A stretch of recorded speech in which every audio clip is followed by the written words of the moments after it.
se tenir debout. Et si on a les yeux en face des trous, on invitera toutes les filles à danser entre la pédale et le braquet. La selle et la pédale, l'épisode 2, on fait un quick cette semaine, juste pour mettre à jour une couple de trucs parce qu'il y a eu des courses que je n'ai pas regardées, mais je te fais confiance parce que j'avais d'autres choses à gérer. Là, puis on dirait que je suis pas encore dans le mode vélo, puis mon entraînement n'est pas top ce temps-ci. Anyways.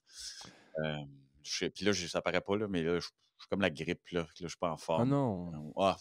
C'est un fin de mois de janvier puis début février.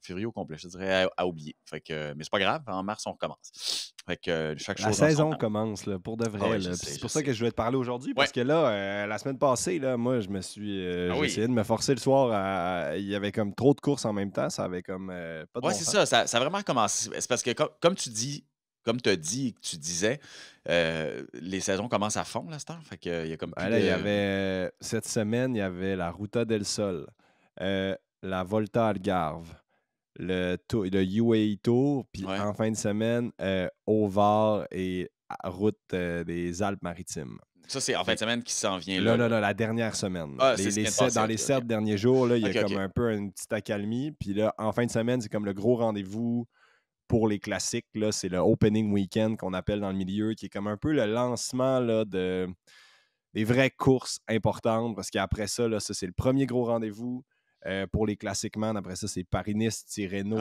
Milan-San Remo. Puis là, les grosses affaires qui commencent. Les grosses affaires sont là. Puis là, la semaine dernière, c'est intéressant parce que là, tout le monde maintenant a couru. Là. Tout le monde a au moins starté sa saison. Puis là, on a eu le début de Pogačar, de Vingegaard, que les deux ont gagné chacun de leur côté. UAE domine un peu partout, là, parce que Pogačar il a écrasé les deux, les arrivées au sommet d'une facilité assez hallucinante. OK, on va y aller par étapes, OK? On va y aller par étapes, puis je veux que tu me décrives chacune des courses parce que, pour vrai, j'ai tout raté dans ma gang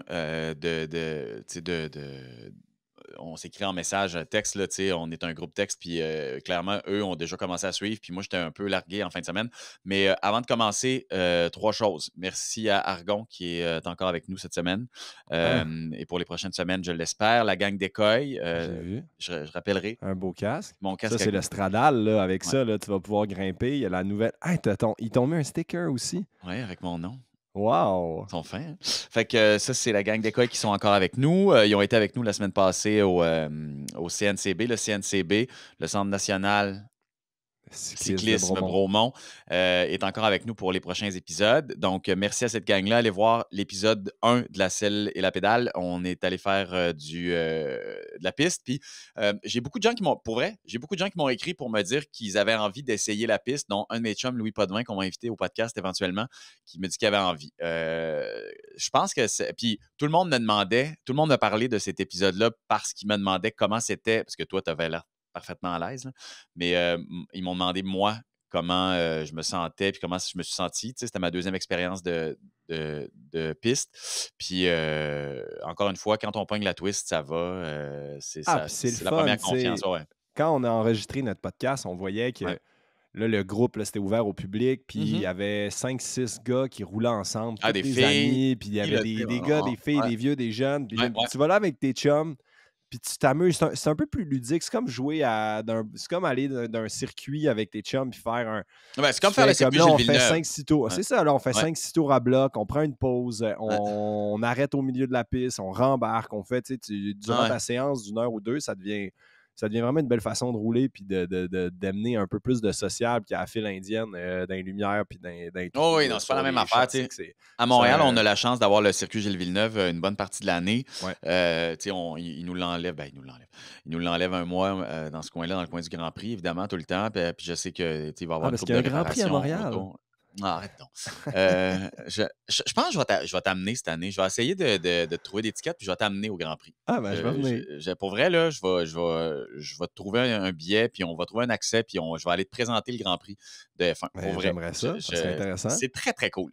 Bon, cela dit, merci à CNCB. Allez rouler à Bromont. C'est très, très cool. Puis surtout, il y a comme un bar. Pour vrai, c'est vraiment le fun. Après ça, Argon, merci encore une fois. C'est grâce à Argon que j'ai essayé le vélo olympique qui en fin de parce qu'on rappelle qu'ils louent des vélos sur place. Sur place, oui. Tout le monde qui se dit hey, j'ai pas de vélo, est-ce qu'on peut y aller avec un vélo de route? Non. Mais attendez, vous pouvez vous en procurer un de toutes les grandeurs. Argon, et ce sont tous des Argons. Exact. Et puis, fait que merci encore à Argon, puis merci à Écoille qui nous ont habillés pour.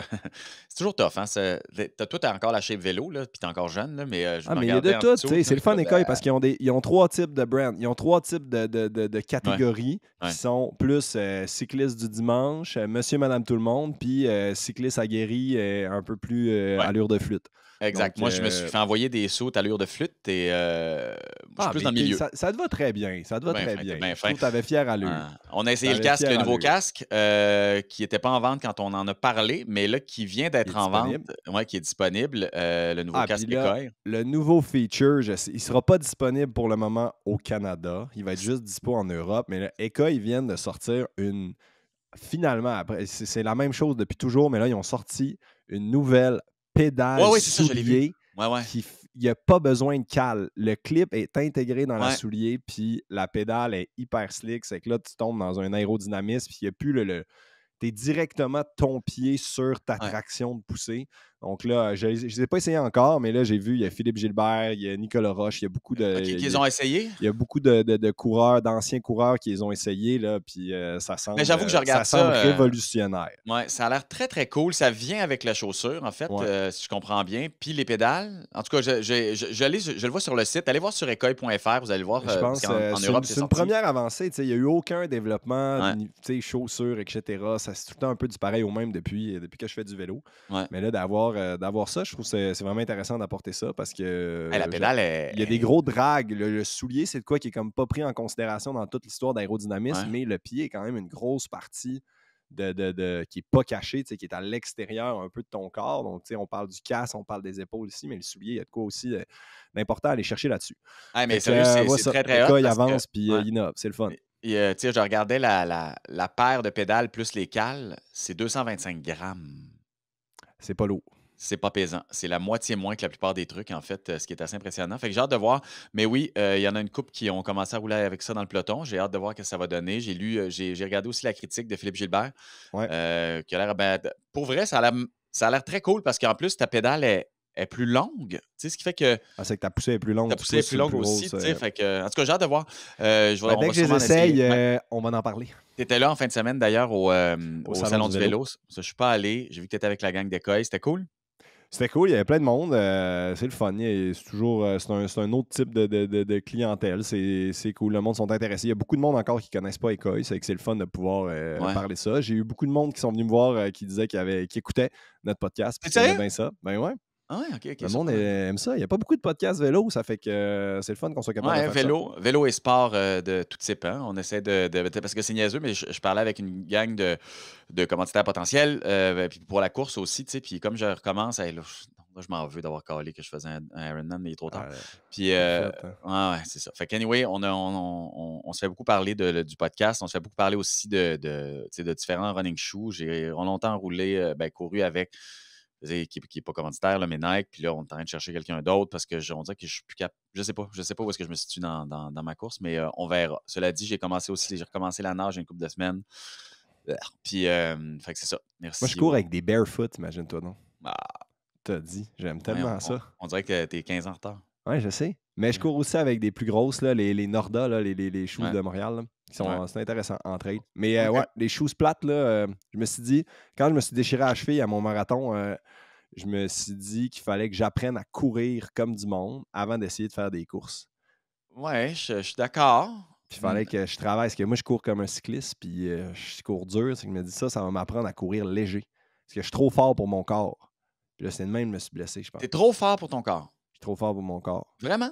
Je pense que oui. Pour ma technique. Okay. J'ai une technique de cycliste. De baroudeur. Une technique de cycliste. Donc, voilà. Mais hey, on parle pas de ça. Là. On fait juste un petit recap. Là. On s'enligne sur la semaine dernière parce que là, toi, tu m'as dit que tu étais dans le jus. Oui, c'est ça. C'est une grosse semaine. Une grosse semaine parce que, bon, en passant, tu es venu à la poire et fromage la semaine dernière pour parler de hockey. C'était un beau moment. Ben, j'ai bien aimé Bon, ça, j'ai appris plein de choses. ouais, on Philippe va Audrey est t'apprendre. très drôle. Ah ouais, C'était intéressant. c'était très, très cool. Cela dit, on n'a pas pu parler vraiment des. Tu sais, on a glissé un mot sur les courses qui s'en venaient, mais c'était pas ça le plus important. Parle-moi du week-end, parle-moi de ce qui s'est passé, parle-moi des forces en présence. Une chose que moi j'ai vu Pogacar clairement en pleine possession de ses moyens et j'ai vu que Primoz Roglic avait pas rasé ses jambes. C'est les deux choses que j'ai vues. Primoz Roglic n'a pas rasé ses jambes, en Ouais. effet, mais c'est pas la première année. On le voit des fois l'hiver. Ah ouais? Je sais pas trop ce que j'en pense. Là. Moi, j'ai déjà pas rasé mes jambes au camp d'entraînement, en course. C'est un peu pour choquer où il est vraiment trop lazy pour se raser. Je I sais don't know. pas, hein? Je Mais sais pas. Primoz, il n'a pas été fulgurant. On a vu justement aussi Geraint Thomas qui vient d'annoncer sa retraite puis qui le Ouais. bitchait un peu parce qu'on voit de plus en plus là, qu'il y a des coureurs qui disent qu'ils vont faire des programmes où que Pogacar est absent OK. parce qu'ils sont comme tant qu'à courir puis pas pouvoir gagner, on va aller où ce que lui n'est pas, puis on va Pour quand vrai? même gagner. Guérin, il disait un peu que c'était à l'envers un peu de l'esprit d'un coursier. Dans le fond, c'est s'avouer battu puis se dire on ne peut pas gagner Ouais. s'il est là. C'est que ça rend un Ben, peu dommage que au moins tous les plus forts contenders disent pas on va essayer de trouver un moyen puis on va essayer d'aller sélectionner des équipiers plus forts pour essayer de trouver une façon de le battre. C'est que Geraint Thomas, il l'a un peu piqué. Je trouve que c'est une opinion qui est valable. C'est vrai que pour le public, c'est décevant.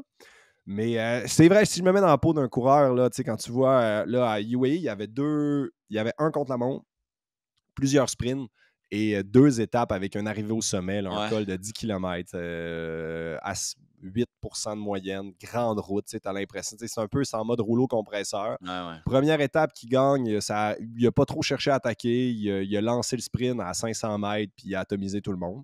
Ouais. Dernier jour, il n'y a plus d'équipier à 8 km de l'arrivée. Tout le monde, toute la journée, son équipe a fait le train. Puis là, il n'y avait plus personne. Dès que son dernier coéquipier s'écarte devant, il reste 8 km, il a attaqué. Il y a Ciccone qui a essayé de le suivre. Il a explosé après 500 mètres. Puis Pogacar a gagné par 1 minute et quelques. Mais c'est vraiment cool de voir ça parce que Ouais. Ah oui, c'est une bonne moi, je question, trouve ça intéressant cool, parce ça. que d'habitude, la formule traditionnelle, tous les coureurs restent ensemble, il y a Ah des ouais. équipiers, puis tant qu'il n'y a plus d'équipiers, souvent les derniers équipiers vont se rendre jusqu'à 1 km ou 2 km, puis là, Ouais. tu as une petite attaque gênée des leaders. Mais là, à 9, 10, 15, des fois 50, 100 km, comme on parlait la semaine dernière des championnats du monde, là, tu as tous les leaders, que c'est juste eux qui sont là. Les équipiers sont tous plus là. C'est que là, pendant des longues périodes de temps, tout le monde, tous les meilleurs au monde, ils doivent livrer 100%. Parce que là, ils sont là. En plus, c'est un col. Tout le monde est un par un. C'est comme on fait un effort maximal de 8 km dans un col. Fait que les gars, ça doit tellement être dur. Puis tout le monde finit complètement rincé parce que. Sauf pas, tu sais, Pogacar, il a pas l'air complètement rincé. Il a l'air en contrôle total. Ouais. Mais c'est bluffant la force qu'il a, l'aisance. Mais il continue de rendre les courses le fun. Il donne des shows. À défaut d'exploser la compétition, il donne des shows. Ouais. Moi, je suis encore pro Pogacar. Ah, mais entends-moi bien, moi aussi, là, mais dans le sens où les courses sont le fun parce qu'il va quand même à l'attaque. Tu sais, c'est pas. C'est ça. Tu sais, c'est-à-dire que.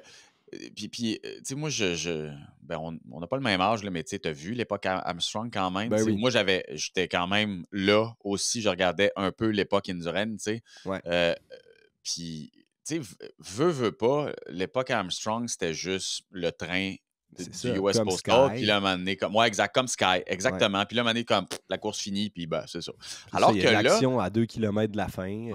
Là, tu sais juste pas quand il va attaquer, puis t'as quand même encore espoir que les gens collent, tu sais. Ben oui, ben il faut y croire, Ouais. Fait que là, en tout cas, c'est sûr que ça donne ce que ça donne, puis ça donne des belles courses. Demeure une chose, on a encore le grand public, c'est normal, a encore dans sa visée le Tour de France, comme la course principale annuelle. Puis là, ben, tu sais, pour le fun, je me suis reclaqué les différentes étapes des 2 derniers grands tours pour voir. Parce que le tour précédent, c'était Vingegaard. Le dernier, ça a été Pogačar. Puis je me suis surclaqué les différents résultats pour voir où est-ce qu'on en était. Puis si, quand Vingegaard a gagné, il a gagné franc. T'sais. Ouais. Puis là, je me disais, OK. C'est sûr l'affaire, c'est que Pogačar, la deuxième saison, ouais. la deuxième année que Vingegaard a gagné, Pogačar, il y avait une grosse chute. C'était pété la main à Liège-Bastogne-Liège. C'est qu'il y a eu une préparation.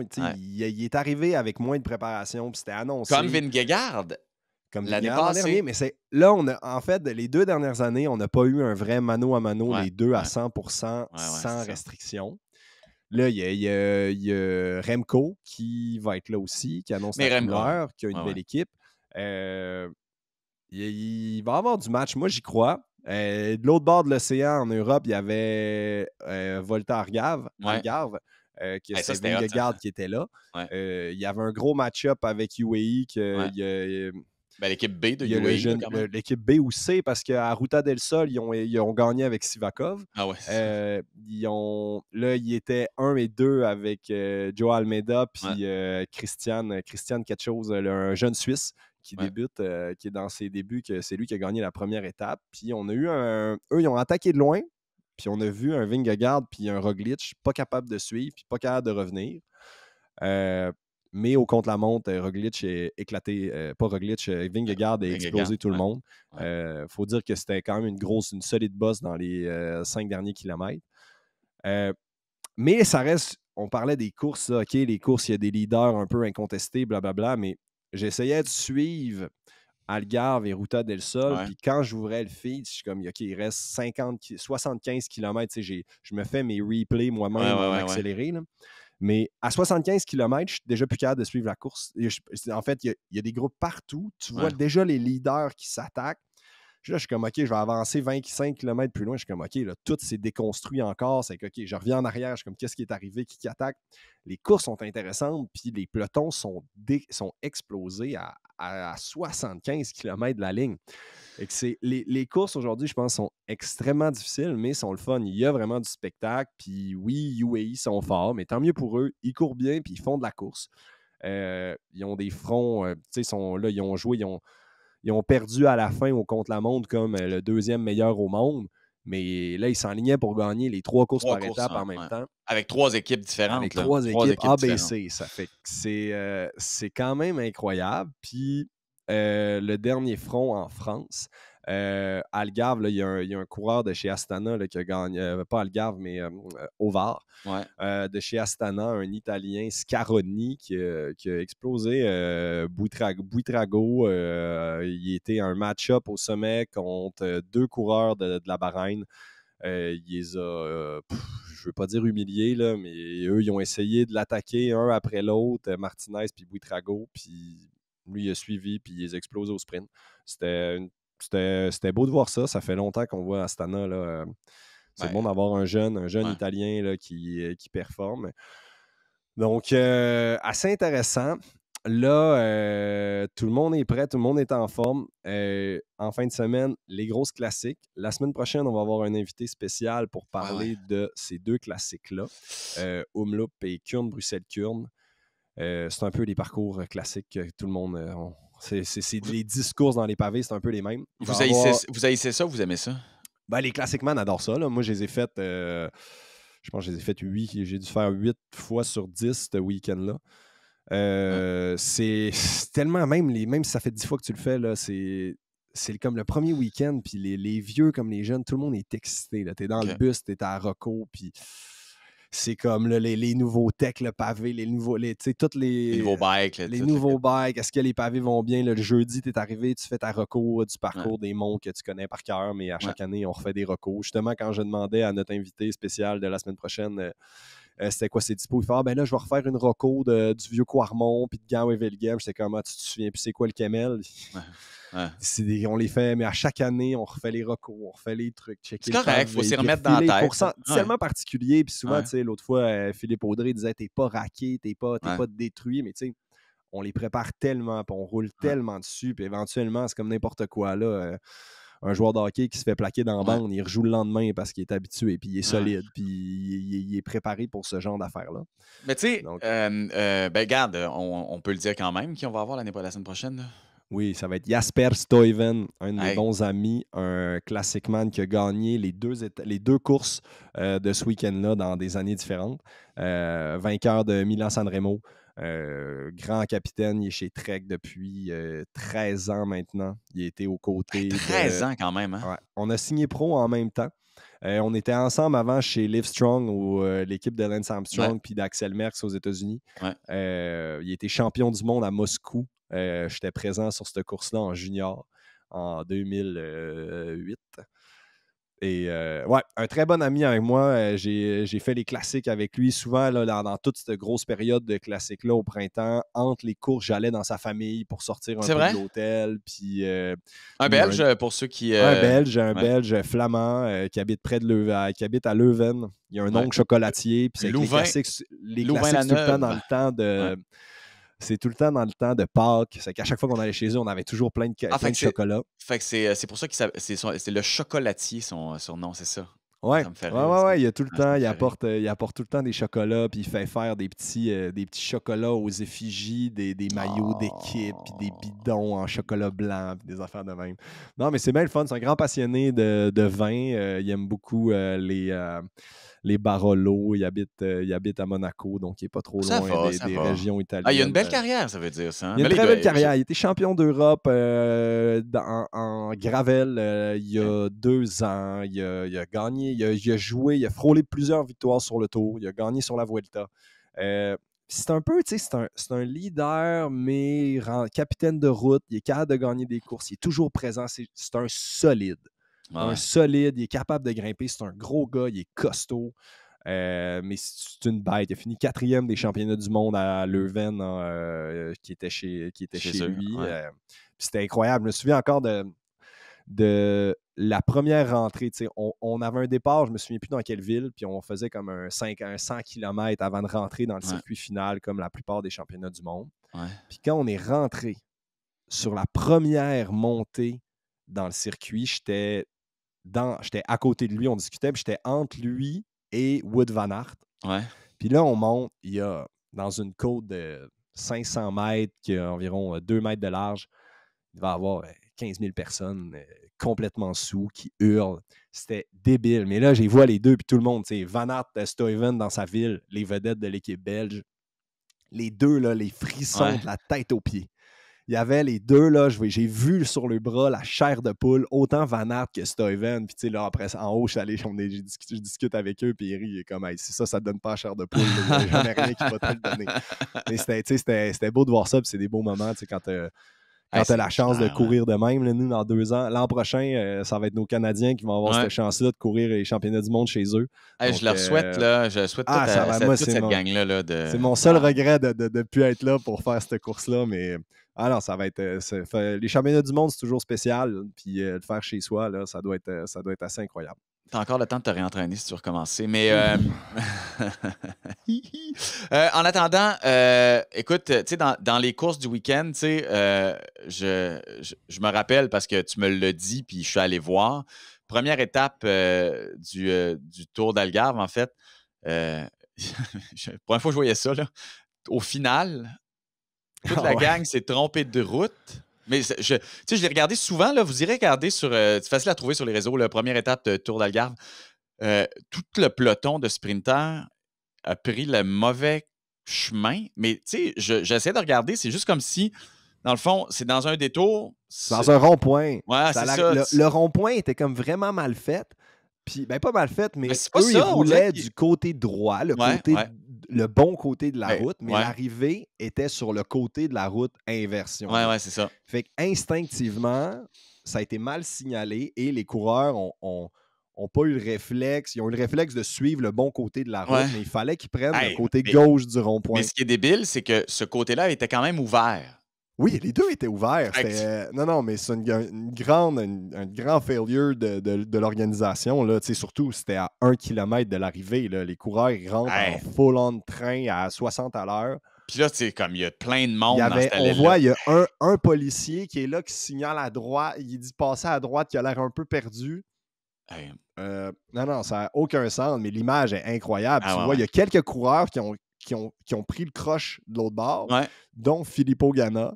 Puis là, tu vois, les coureurs sont du mauvais bord. Ils ont les spectateurs comme pas protégés de leur côté. Hey man, ça n'a aucun sens. Ça roule à 70. Tu vois qu'ils remarquent, mais ils ont quand même continué leur sprint. Ils se sont dit takou. On n'a pas de ligne d'arrivée, mais on va quand même sprinter. Puis t'as Ganna de l'autre bord en drag race qui gagne toute seule avec le peloton qui sprint à droite. C'est les images, là, sérieusement, allez voir ça, YouTube. C'est drôle. C'est juste plate pour Ganna. C'est plate pour Ganna parce qu'ils l'ont annulé, en fait. Ouais. Ce qui est il l'aurait pas gagné cette étape, cet sprint. Il aurait fini 7e du sprint, peut-être. Mais peut-être, mais tu sais quoi, il a suivi. Moi, je trouve ça chien. Il aurait pu laisser le résultat. Je suis d'accord à ça. Annule pas le résultat pour ça. Moi, j'ai trouvé ça débile qu'il annonce ça. Parce que tu sais quoi, oui, c'était mal indiqué, parfait, mais c'était quand même indiqué. Puis lui, il l'a trouvé, tu sais. Il a dit comment, les gars, c'est pas ça. Parce que je suis sûr que ça a été dit dans le roadbook en plus. Ça devait être dit l'arrivée, puis il y a beaucoup de chances que dans les briefings, ça a été dit, là. Ben oui, c'est sûr que, voyons, tu nous l'as tellement dit souvent, il n'y a personne qui s'est pas fait dire, là, faites attention à la fin, ça va être à gauche. Mais parce que tu vois, quand ils ont passé, il y a beaucoup de coureurs qui ont comme fait fuck. Oui, c'est sûr que quand le train passe là, c'est le premier qui se trompe, qu'après ça, c'est fini. Ben là, après ça, t'es embarqué dans le truc. Là. C'est une erreur du premier. Ouais. Mais bon, à voir les médias, ce que ça a été dit, là, tout le monde a beaucoup chialé sur cette histoire-là. Mais avec raison. Ça a peut-être pas été extrêmement dit dans les briefings. C'était peut-être mal expliqué même dans le roadbook. J'étais pas là. Je vais écrire un texto à un ou deux gars qui étaient sur pour vrai, demande parce que ça m'intéresse. Steven était là. On lui demandera de nous en parler la semaine prochaine. Ah oui, c'est vrai, t'as raison. Lui, as-tu pris la bonne route? Ah là, il était dans le train Folland avec de l'autre bord avec, je pense, Lance Peterson. Qui était là. Ça va tellement vite. Puis quand t'es dans le milieu du peloton, c'est pas comme si toi, tu pouvais tourner à gauche. Là, fait que, anyways, allez regarder ça. Il y a des courses qui arrivent en fin de semaine. Fine. Deux choses que je voulais discuter. Puis là, on est dans la technicalité là, pour les tripeux de bicycle. Vingegaard, je voyais, tu sais. Ah, j'espérais que tu me parles de ça. J'ai lu ça aussi ce matin. OK. Vingegaard, il a roulé, puis ça doit faire à peu près... il y avait des...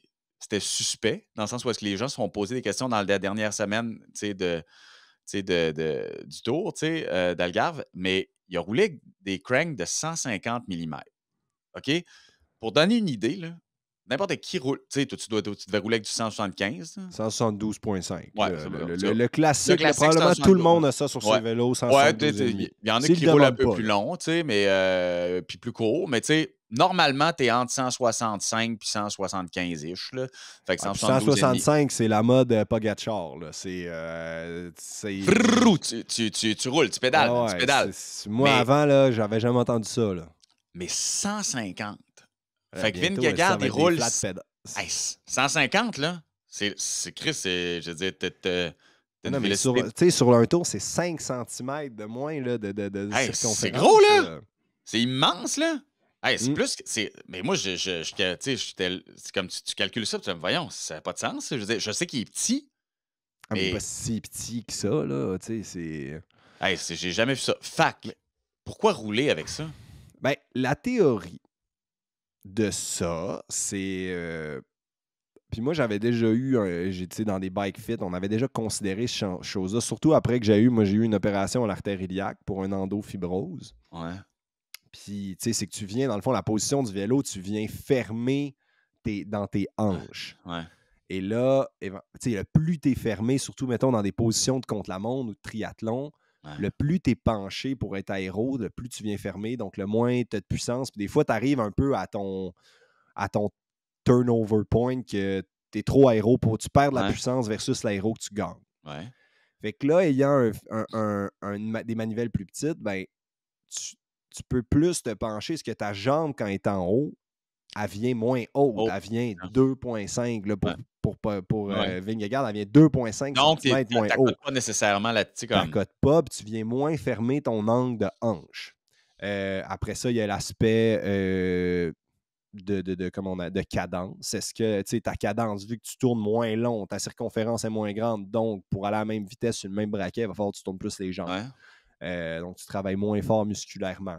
Est-ce que c'est un avantage ou non? Peut-être. Est-ce que ça peut limiter certaines blessures? Peut-être. Mais est-ce que c'est une mode? Peut-être.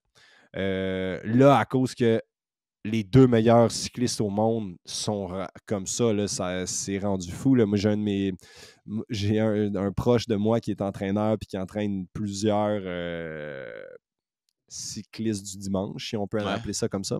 Puis là, c'est rendu la mode. Là. Il y a quelqu'un qui fait des bike fit à Montréal, puis que là, tout le monde qui va le voir, là, il se fait rappeler. Puis c'est comment, là, j'ai fait un bike fit. Il m'a dit que je devrais mettre un, monsieur de 55 ans qui court les week-ends. J'aurais besoin de des manivelles plus petites, là. C'est que là, ouais, achète un nouveau crank, parce que ça, c'est les bike shops, ça vient pas stock, là. T'sais, ton vélo, il vient avec 172,5. Ouais, tout le temps. Fait que là, c'est que là, c'est rendu la nouvelle mode, là. Est-ce que c'est révolutionnaire? C'est tellement pas stock que Vingegaard, il roulait avec du Rival. C'est-à-dire que, c'est même pas du... SRAM, ils font pas en raid, tu sais. Fait que là, il est allé chercher un crankset de Rival qui est la coche en dessous. Qui est 3 coches en dessous. Ben non, Rival, c'est... Non, t'as Force, puis Rival après. Oui, t'as raison. C'est comme 105. T'as raison. Comme 105 chez Shimano. Là. Ben oui, t'as raison. Moi, dans ma tête, il était... Hey, t'imagines-tu? Il est allé chercher de quoi? Deux gammes en dessous pour avoir exactement ce qu'il voulait. Je sais pas, en tout cas. Ouais, c'est particulier. Mais après, c'est ça, on voit le coup de pédale de Pogacar, on voit comment il roule, comment il tourne les jambes en montagne. Il y a une allure particulière. Fait que là, tout le monde... Puis en plus, il va tellement vite. Je comprends l'intérêt, je comprends l'intrigue. Ouais. La théorie a fait du sens. Mais tu sais, il y a quelques années, moi, quand j'ai commencé à courir, on me proposait du 175 parce que c'était ça la mode. Yann Ulrich qui mettait du 200 quasiment. Là, lui, ça n'avait pas de sens. Là. C'est parce que là, la théorie, c'était comme le plus ton levier est fort, le plus tu as de force. Ouais. Ce qui est logique aussi. Après ça, Armstrong est arrivé avec la moulinette, puis lui, il avait redescendu. Puis, tu sais aussi, je pense que c'est très modulable. Est-ce que tu es quelqu'un qui mouline beaucoup? Est-ce que tu es quelqu'un qui a des très grandes jambes? Est-ce que tu as des problèmes de hanches? Est-ce que tu as des problèmes de genoux? 150, c'est une première affaire depuis, je veux dire, pour vrai. Je savais même pas que ça existait. Déjà, moi, je savais pas que ça existait des cranks de 150. Junior, mais pourquoi pas? Écoute, on verra ça, c'est l'affaire dont je vais te parler. Moi, il a gagné le contre-la-montre. Il a gagné le contre-la-montre. Il allait vite. Après ça, juste un petit mot à Chris Froome là, qui s'est pété la clavicule sur le dernier stade. C'était la dernière étape du Tour de UAE. Puis ça, je trouve ça plate parce que c'est un peu sa dernière année. C'est sa dernière année. C'est la fin d'un ère. C'est un coureur qui mérite toute l'admiration, même si ces 5 dernières années, il n'a jamais réussi à revenir après sa chute. C'est dommage, mais je pense que c'est un très bon coureur. Il était très bon pour le vélo. Puis il était très bon pour Israël Première Tech aussi. C'est un fan de vélo. Hugo, il m'a souvent parlé de lui. Il a fait beaucoup de stages avec lui. Puis c'est un fan. Lui, faire 7 heures en altitude à tous les jours pendant 3 semaines, là, il vit sa meilleure vie. Il aime vraiment ça. Puis en parlant de Québécois, là, je trouve ça le fun de voir, là, on a Nick Zukowski qui est dans belle bordure qui est rendu avec Tom Pidcock qui a signé dans leur équipe. Il était avec lui au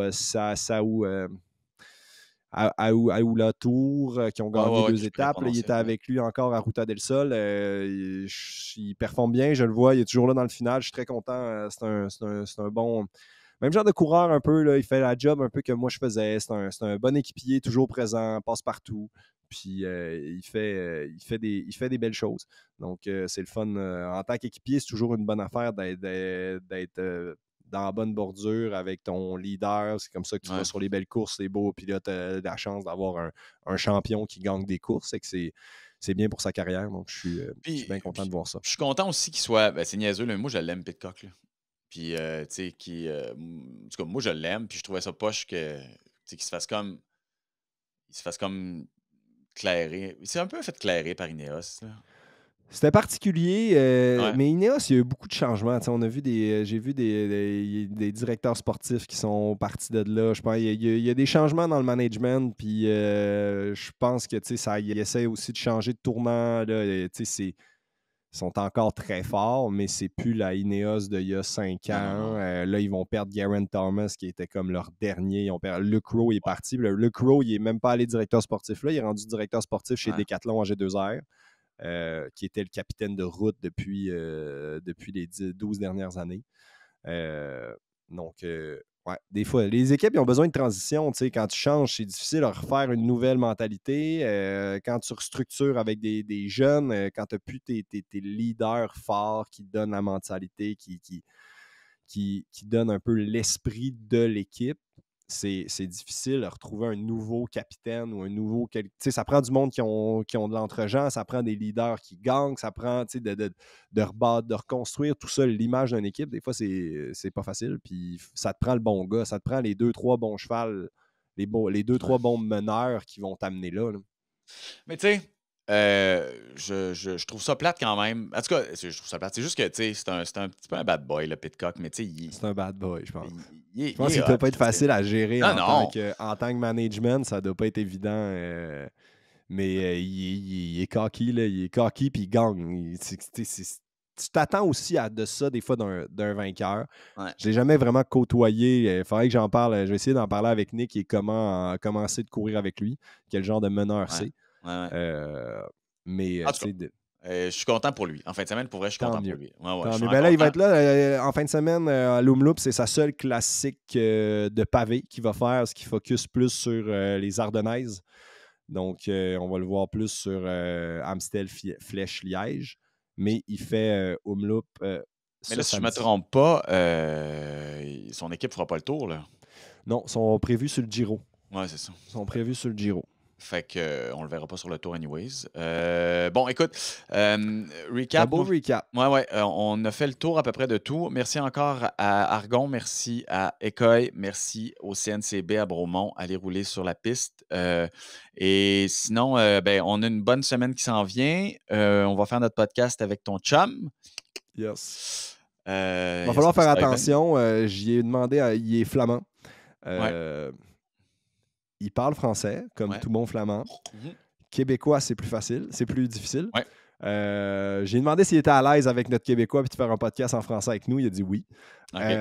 Mais on essaiera de faire attention un peu plus. Tu sortiras ton accent belge. J'en ai un peu. J'ai un accent anglais-belge. Ah, ça, j'aime ça. Ça, j'aime ça. Écoute, on va faire ça comme ça. Puis prends soin de toi, mon vieux. Et, merci. Répare bien ton rhume. Puis à bientôt. Continue de nous écouter sur Entre la selle et la pédale. Aussi, abonnez-vous à notre chaîne YouTube. On est avec la chaîne de Entre la poire et le fromage, fait que ça nous aide. On a notre compte Instagram de la selle et la pédale, mais abonnez-vous quand même sur notre chaîne YouTube Entre la poire et le fromage. On continue cette belle association. Peace out. Salut.